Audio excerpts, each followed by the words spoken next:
Just then, there was a loud thump that knocked a coffee pot to the floor. It shattered, sending coffee and glass everywhere. "That sounds familiar," Daphne said, flashing her sister a worried look. Sabrina grabbed the waitress by the shoulders. "Do you know where Farah went?" "Probably down to the elementary school. Today is election day," the woman replied. The girls and the Great Dane raced outside and back into the cab. "We have to go to the school," Sabrina cried. Just then, a second loud thump actually lifted the taxi off the ground. We have a little problem," Daphne replied, pointing behind her. The girls stared through the rear window. Standing behind the car was Red Riding Hood and her hulking nightmare, panting as if eagerly awaiting permission to rip them all limb from limb. Chapter 11. Sabrina nearly broke off the gear shift when she slammed it into drive. Daphne stomped hard on the gas until her foot was on the car's floorboard and the engine roared. The car lunged forward and raced across the parking lot. Unfortunately, it didn't get far. The Jabberwocky leaped into the air and landed several yards in front. "Brakes!" Sabrina shouted, and Daphne obliged. The car slid to a stop inches from the monster's scaly leg. Red Riding Hood skipped over to the car and tried to open the door, but Sabrina reached over just in time to lock it. The little girl scowled and pointed to the door. Her pet stepped over and tore it off its hinges. "I know you're trying to ruin the game," Red Riding Hood said, "but I won't let you." Sabrina slammed the car into reverse and out into the street. Then she put it into drive and made a hard right at the next intersection. When she checked her rearview mirror, the Jabberwocky was still behind them, with Red Riding Hood on its shoulders. Sabrina made a hard left and then a quick right. Unfortunately, no matter how fast the cab went or how many turns she made, the monster and its mistress were gaining ground. They raced along the road that lined the Hudson River, and soon Sabrina saw the school. Red, white, and blue banners were everywhere, encouraging people to vote for mayor of Ferryport Landing. A small crowd of people stood outside in the parking lot, and a few others shuffled out of the school's wide-open main doors. "There it is," Sabrina said. "Brake!" Sabrina made a rough turn, hit a patch of ice, and sailed across the parking lot like a runaway train. "Brake again!" she cried. Daphne pumped the brakes over and over, but the old cab's bald tires had no traction, and the car slid right through the main door and down the hallway of the school. Walter screamed and leaped out of the way, narrowly escaping as the big car raced past them. The old jalapenos crashed through the gymnasium's double doors and skidded to a stop. A crowd gathered around the car as the girls climbed out. Many of them were outraged and demanding answers. Sabrina tried to warn them about the monsters chasing them, but no one would listen. Granny and Mr. Canis pushed through the mob and stood between it and the girls. The throngs of people quickly grew quiet. Sabrina wondered why and then noticed Mr. Canis staring everyone down. He sniffed the air wildly and then raised a curious eyebrow. "Rhoda, the monster is coming. We have to get the humans to safety," he growled. "A monster?" one woman cried. "Who is this lunatic?" "He's right," Sabrina said. "We don't have time to explain to you, but he's not kidding. A real live monster is headed this way." "Girls, what's going on?" Granny said. "We know who the blue fairy is," Daphne said. She reached into the car and snatched the bag that contained the broken sword and handed it to her grandmother. "She's a waitress at the Blue Plate Special. Her name is Farah." "Rhoda, what is going on here?" Tommy demanded. "Later, Billy," Sabrina snapped. "We need to get these people out of here. There's a Jabberwocky coming." "Mr. Seven, pull that fire alarm," the mayor commanded the little man. Mr. Seven rushed to the alarm and yanked it down hard. A siren wailed, drawing everyone's attention. "There's a fire in the boiler room, people," Charming shouted. "Please evacuate to the parking lot." "Thanks, Mayor," Granny Rhoda said. "Now we have to find Farah." "Who in the blazes is Farah?" the mayor cried. From the evacuating crowd stepped the waitress. She still had on her work uniform with its little name tag. She looked bewildered and vulnerable. "I am." I'm sorry to do this to you, so Granny said, handing her the stack. I know how important your privacy is, but we are in the middle of a dire emergency. Flora looked into the sack. Of course, she said, removing the bubble gum from her mouth. Granny quickly tore a sheet of paper out of the notebook she kept in her purse and handed it to the woman who used it to wrap up the sticky substance. Suddenly, a sky blue light began to seep out of Farrah's clothing and engulfed her body and grew so bright it made her impossible to look at. When the light dimmed, Farrah the waitress was gone.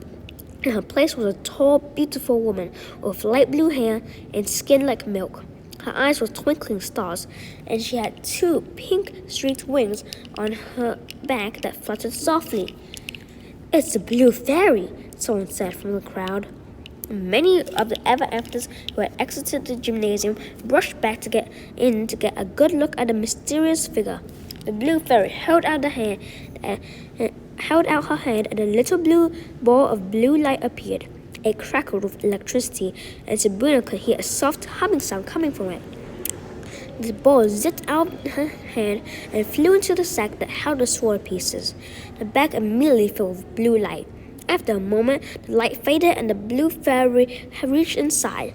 When she removed her hand, she was holding the vorpal blade perfect and whole. Granny took it eagerly from the woman and thanked her. Rhoda, give me the sword, Mr. Candace said. You can't handle the monster and the child. You are no condition to hold a friend. Don't worry, I've had to fight a lot of monsters in my day. I suspect there will be plenty more, she said, and then turned to the crowd. Folks, I recommend that you find somewhere safe to hide. Something wicked this way comes. As if on cue, the Jabberwocky with Red Riding Hood on his shoulders stepped into the room. The monster set the little girl on the ground and sized up the crowd as if deciding whom to eat and in what order.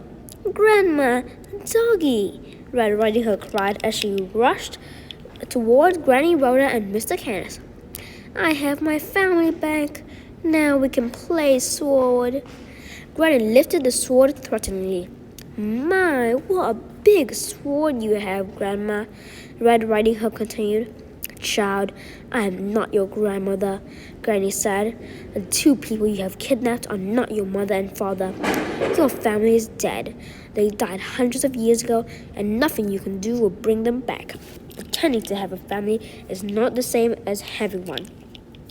But we can play house, the little girl said. Playtime is over, little one. Where are Henry and Veronica Grimm? Sabrina thought she saw a glimmer of understanding in the little girl's face. As she stared up at Granny Rhoda, Red Riding Hood seemed to have a million terrible questions to ask. Maybe it was all too overwhelming for her, because she shook her head violently and her contorted, insane expression returned. Kitty, let's take Grandmother and Doggy home with us, she shouted. Granny raised the vorpal blade to defend herself, but the monster was on top of her in a flash. It grabbed her around the waist and lifted her off the ground. The old woman dropped the sword and it clanged loudly on the gymnasium floor. Granny, the girl shouted. Mr. Candace leaped at the beast, but a flick of its tail sent the old man sailing across the room and into the crowd. I'll go for the sword, Sabrina said. She dashed across to the floor, but before she could reach it, the monster slammed its foot down on top of it. Sabrina tried to pull it out from under the beast, but it was too heavy. Just then, Sheriff Hampstead rushed through the crowd. He had his billy club held high. Put her down, he shouted. The monster turned toward the pudgy policeman and swatted the cop through the crowd and landed swatted the cop across the gym with one of its awesome paws. Hampstead sailed through the crowd and landed painfully at the foot of the podium. Snow White tried to rush to his side, but Charming grabbed her arm and held her back. I have to help them, Snow White cried. You will get yourself killed, he said. There's nothing anyone in this room can do to stop that thing. Billy, what happened to you? Snow White said. Where's my white knight? Sabrina tugged at the sword once more, but still couldn't free it. When the monster turned all of his attention on her, Daphne took advantage of its distraction. Sabrina watched helplessly as her sister rushed to the monster's side. fast you bow to your opponent, Daphne said, and bowed to the monster who was now hovering over her. Daphne, no, Sabrina cried. Don't worry, Daphne cried. Miss White taught us that these moves will stop an attacker much bigger than yourself. Move into offensive stance, Daphne continued, shifting her body into her attack stance with fists clenched. Present your warrior face. Ah! The beast looked down at her and roared so loudly that Daphne's hair flew back. Unfazed by the monster's scream, Daphne rushed forward. Deliver attack! She kicked the Jabberwocky in the leg, but her assault was like a mosquito biting an elephant. The beast reached down and picked the little girl off the floor with its free hand. Now it had both Sabrina's grandmother and her sister in its deadly grasp. Sabrina looked to the crowd of ever afters for help. Miss White looked as if she wanted to, but was held fast by Charming. Mr. Candace and Sheriff Hamster were still recovering from the Jabberwocky's attack. Most everyone else was cowering in fear. There were no heroes to save them. Sabrina caught a glimpse of the Queen of Hearts. She stood off to the side with a wicked smile. Suddenly, there was a pop. Uncle Jake appeared out of thin air high above the Jabberwocky. He landed on top of the monster's back and wrapped his arms around its neck. Moments later, unable to hold the beast, he was flung to the floor. But the man's sudden appearance had surprised the beast, and it dropped some Granny Rhoda and Daphne. Sorry to keep you waiting, ladies, Uncle Jake said, helping his mother and the little girl to their feet. He tapped the Gnome King's belt wrapped around his waist and shrugged. Do you know how hard it is to find 30-size batteries?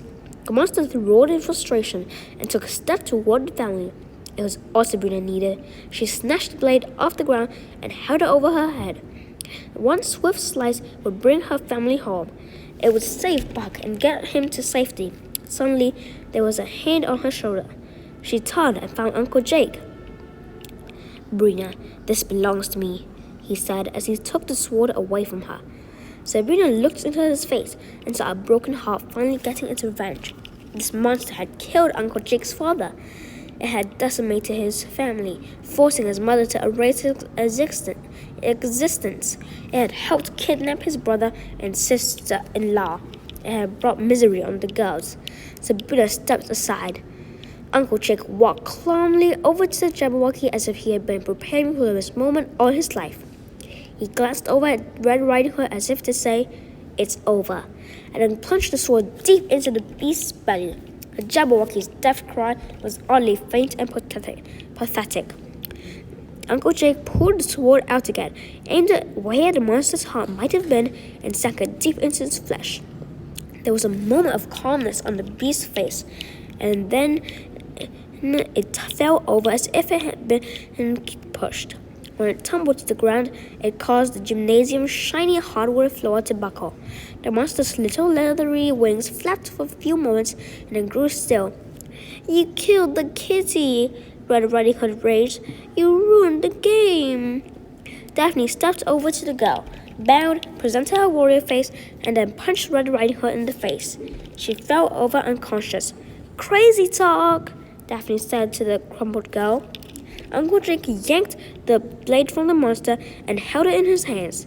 He looked as if he wanted to kill the monster all over again. It's over, Jake, Granny said. Is it? He said, as several ever afters approached. Snow White, Sheriff Hampstead, the Queen of Hearts, Sheriff Nottingham, as well as a collection of talking animals, Munchkinlanders, and trolls. The Blue Fairy was at their center. This is an outrage, the Queen of Hearts screamed. This was a deliberate action by Mayor Charming and his cronies, the Family Grimm, to disrupt this election. I wouldn't be surprised if this was an attempt to sway voters into believing this family has value. That seems to be the end of this video. I'll send more later. Goodbye.